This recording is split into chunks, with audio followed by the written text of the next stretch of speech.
मछली जल की रानी है, जीवन उसका पानी है। हाथ लगाओगे डर जाएगी, बाहर निकालोगे मर जाएगी। The queen of water is fish and water is her life. If you touch her, she will get frightened. If you take her out of the water, she will die. अस्सलाम वालेकुम वरहमतुल्लाहि वबरकातुहू।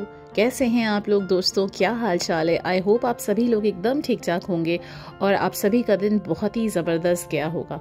तो चलिए चलते हैं, आज का व्लॉग स्टार्ट करते हैं। ये मेरा पार्ट 2 व्लॉग है और शारजा एक्वेरियम, बिकॉज मेरा पार्ट 1 ही बहुत लंबा हो गया था, तो मैंने सोचा कि शारजा एक्वेरियम को 2 हिस्सों में आप सभी के सामने पेश करूं। तो दोस्तों, जैसे कि मैंने आपको एंड में बताया था अपने लास्ट वाले व्लॉग में कि ये जो है सबसे एक्साइटिंग पार्ट था एक्वेरियम का, because we were in a tunnel and हमारे इर्द गिर्द हमें सिर्फ और सिर्फ एक्वेटिक एनिमल्स और पानी ही नज़र आ रहा था। बहुत ज़्यादा क्राउड हो गया था और इवन गर्मी भी लग रही थी, बिकॉज इतने ज़्यादा लोग हो गए थे इस एरिया में। And people were just taking pictures videos. तो सबको ये था कि जितना ज़्यादा से ज़्यादा कैप्चर कर ले। Even we were doing the same, we were taking videos. मैं तो भाई सारे जो मछली थी, अलग अलग किस्म की जो रंग बिरंगी मछली मुझे नज़र आ रही थी, मैं उनको जूम इन करके उनकी पिक्चर्स ले रही थी। और जब भी मैं जूम इन करूं तो वो भाग जा रही थी।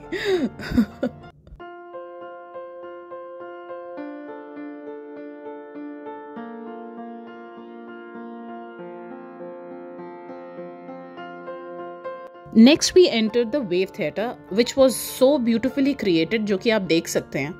They used aqua theme in combination with fluorescent lights, और इन्होंने पिक्चर्स क्रिएट करे हैं, इमेजेस क्रिएट करे हैं और उसको इतना ब्यूटिफुली क्रिएट करा है, जो कि आप देख सकते हैं आगे के वीडियोस में भी आपको नज़र आएगा। जो लाइट्स लगी थी, दे यूज्ड जेली फिशेस के इमेजेस को फ्लोरेसेंट लाइट्स के साथ कंबाइन करके इन्होंने लाइट्स क्रिएट करी, विच वॉज रियली नाइस।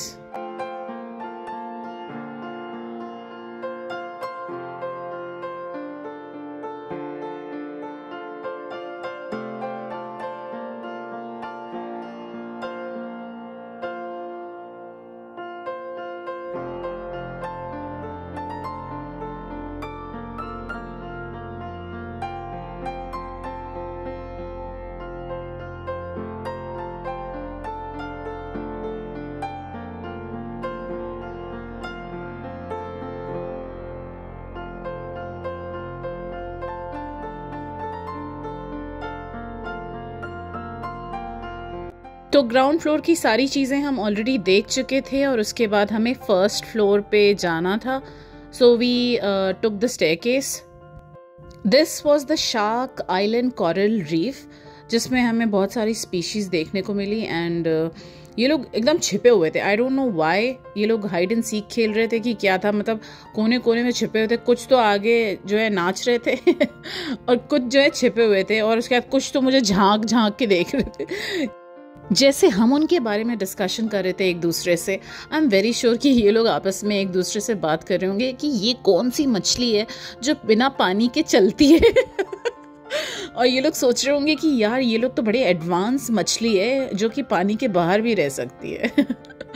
सो या इट वॉज अ ब्यूटिफुल नज़ारा, जब आपने देखा होगा पहले वाला कि जो बहुत ही खूबसूरती से सारी फिशेस जो है गोलाई में घूम रही थी। फर्स्ट फ्लोर का एक सेक्शन कवर हो चुका था and now we move to the other section, जो कि इन्होंने थोड़ा ऊंचाई पे बना रखा था। थोड़ा नहीं, काफ़ी ऊंचाई पे, बिकॉज बहुत सारी स्टेयर्स हमें चढ़नी पड़ी थी।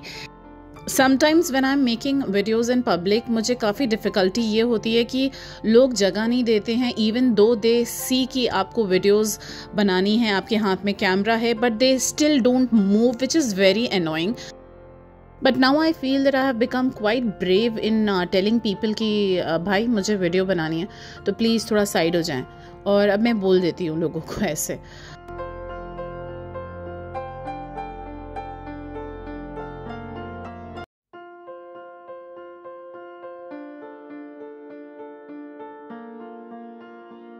So here we come to the coral reef section. Coral reefs made up होती हैं colonies of 100 to thousands of tiny individual corals से, जिनको कि पॉलिप्स भी बोलते हैं। ये मरीन इन्वर्टिब्रेट एनिमल्स होते हैं जिनकी जो एक्सोस्केलेटन होती है, जो आउटर कवरिंग होती है, वो होती है कैल्शियम कार्बोनेट की, और वो परमानेंटली एक जगह फिक्स्ड होती है। और ये कॉरल रीव्स बेसिकली एक हैबिटेट प्रोवाइड करते हैं for a large variety of marine animals, जिसमें कि इंक्लूड होते हैं sponges, oysters, clams, crabs, sea stars, sea urchins, and many species of fish.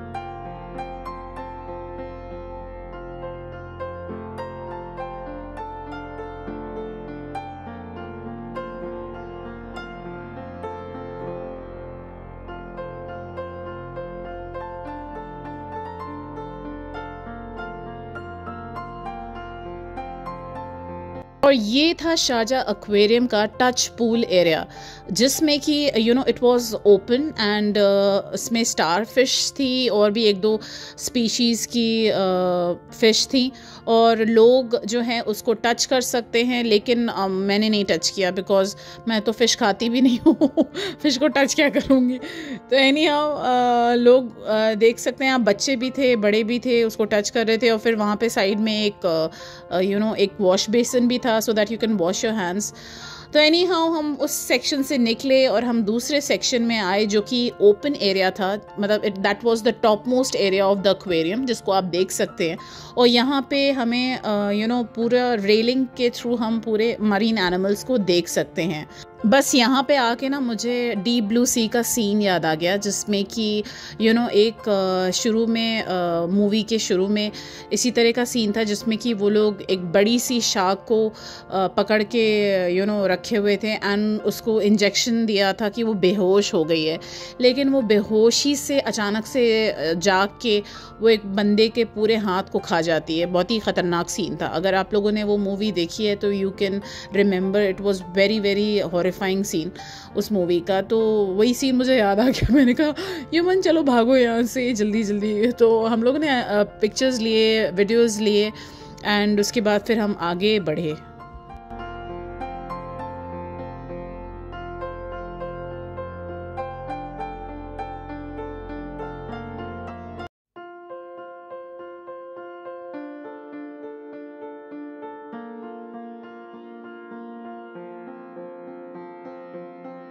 इस एरिया के एग्जिट पर ग्लास फ्लोर बना हुआ था कुछ दूरी पे एंड एक सेकंड के लिए तो मैं रुक गई।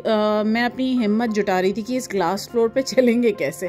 फिर फाइनली ह्यूमन ने मेरा हाथ पकड़ के मुझे क्रॉस कराया, जैसे कि मैंने हमेशा कहा शी इज़ वेरी ब्रेव माशाल्लाह। तो शी टोल्ड मी कि नहीं कुछ नहीं होगा, Fareen अप्पी this and that. And उसके बाद फिर हमने 2-3 राउंड्स वहीं लगाए उसी ग्लास फ्लोरिंग पे। इस पॉइंट के बाद मुझे लगा कि एक्वेरियम का पूरा जायज़ा हो चुका है, ख़त्म हो चुका है, और अब ये लोग हम लोग को जो है एग्ज़िट दिखाएंगे।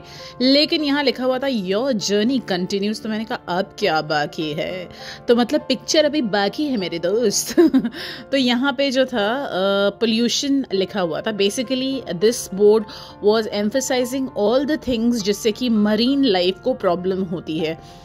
बेसिकली इसमें ये लोग जो है मरीन पोल्यूशन किन किन चीज़ों से होती है उसके बारे में बता रहे हैं, जैसे कि केमिकल्स है, सॉलिड वेस्ट है, प्लास्टिक है, टिन कैन्स हैं। तो बहुत सारी चीज़ें जो कि मैन मेड होती है और जिसकी वजह से जो ऑर्गेनिज़म्स होते हैं, समुद्री ऑर्गेनिज़म्स होते हैं, उनको कितनी मुश्किलात होती है, वो सब डिटेल्स इस बोर्ड में मेंशन था।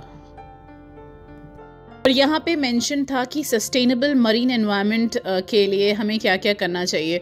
हमें एनर्जी यूज़ रिड्यूस करना चाहिए, go green and use eco friendly products, don't interfere with the wildlife, say no to plastic bags, use fewer plastic products. Basically all the things जिससे कि हम marine pollution कम कर सकें। So that was all mentioned here. In did you know section, जिसमें कि ये लोग बेसिकली वो सारे मरीन एनवायरनमेंट रिलेटेड फैक्ट्स जो है सबको एक्सप्लेन कर रहे हैं, जो कि यूजुअली हम लोग को नहीं पता होगा। तो बहुत सारी चीज़ें कि oil spills from tanker accidents are one of the threats to the marine life.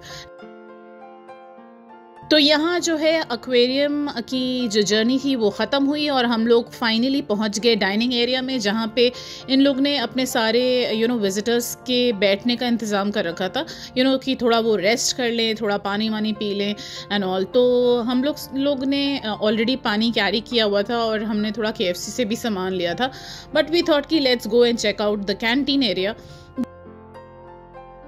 Dining area से बालकनी कनेक्टेड थी, तो हम तीनों बाहर आए और हमने जो है 2-3 वीडियोस बनाए। यहाँ से पूरा शारजा नज़र आ रहा था, जैसे कि आप देख सकते हैं, and the view was mind blowing. पूरा शारजा के बिल्डिंग्स नज़र आ रही थी, पूरा शारजा, मतलब ये एक कॉर्नर है एंड यहाँ से हमने पूरा शारजा का नज़ारा देखा।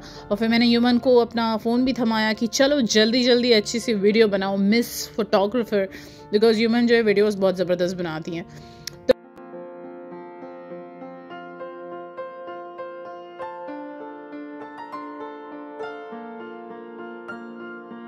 After taking all the videos हम जो है ग्राउंड फ्लोर पर आ गए और एग्ज़िट डोर से जस्ट पहले हमने ये एक्वेरियम शॉप हमें नज़र आई, जिसमें कि all aqua theme related products हमें नज़र आए। की रिंग्स थे और पेन्स थी, पेंसिल्स थी, bags, toys, there were so many things, books and copies. So we just took a round and then we moved towards the exit door.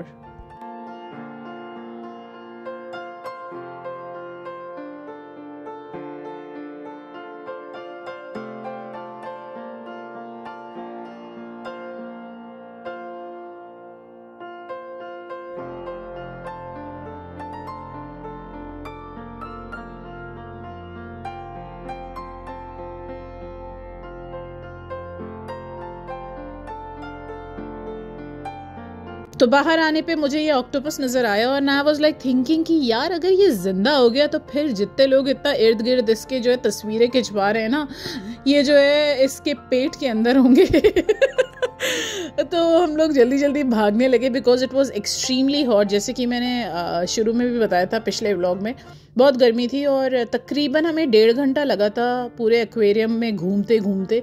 अच्छा, कभी कभी ऐसा होता है ना कि हम किसी जगह से एग्ज़िट कर रहे होते हैं और अचानक से हमें कोई चीज़ नज़र आ जाती है। जैसे कि हम लोग एग्ज़िट कर रहे थे और हमें अचानक से ये बड़ी वाली शिप नज़र आई, जो कि काफ़ी बड़ी थी, बहुत बड़ी थी। हम तो एकदम इसके सामने चींटी के जैसे लग रहे थे। तो हम तीनों वहाँ पे जाके हमने ये वीडियो बनाई और उसके बाद फिर मैंने युमन से कहा कि अगर हम लोग 5-10 मिनट और रुके ना इतनी गर्मी में, तो हम तीनों में से कोई ना कोई तो बेहोश हो जाएगा गर्मी से। तो इसलिए हम लोग को जल्दी अपनी स्पीड बढ़ानी होगी। तो एनीहाउ हम लोग जो है गाड़ी में पहुँचे and we decided that we will have yummy dosa, जो कि एक रेस्टोरेंट है शारजा में। बट टू बी ऑनेस्ट उस टाइम मुझे इतना जो है ना डोसा शोसा खाने का मन नहीं था, सच बताऊँ तो। मैंने फिर युमन से कहा यार कि किसी और दिन का प्लान रखते हैं डोसे का, and we'll have ice cream, something cold. I really wanted to have ice cream or maybe some kulfi falooda type की चीज़।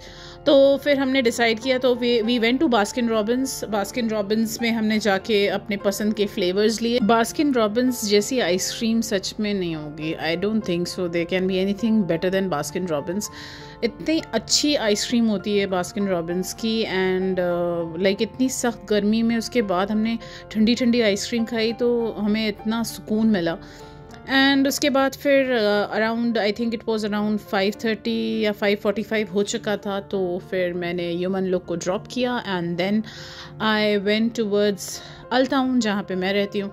तो दोस्तों आज का व्लॉग मैं यहीं फिनिश करती हूँ। उम्मीद करती हूँ आप सभी को आज का व्लॉग पसंद आया होगा। एक नए व्लॉग के साथ जल्द हाजिर होंगी। Don't forget to subscribe to my channel, don't forget to like, share and comment. मुझे आप सभी के कमेंट का इंतजार रहेगा। अल्लाह हाफिज, टेक केयर।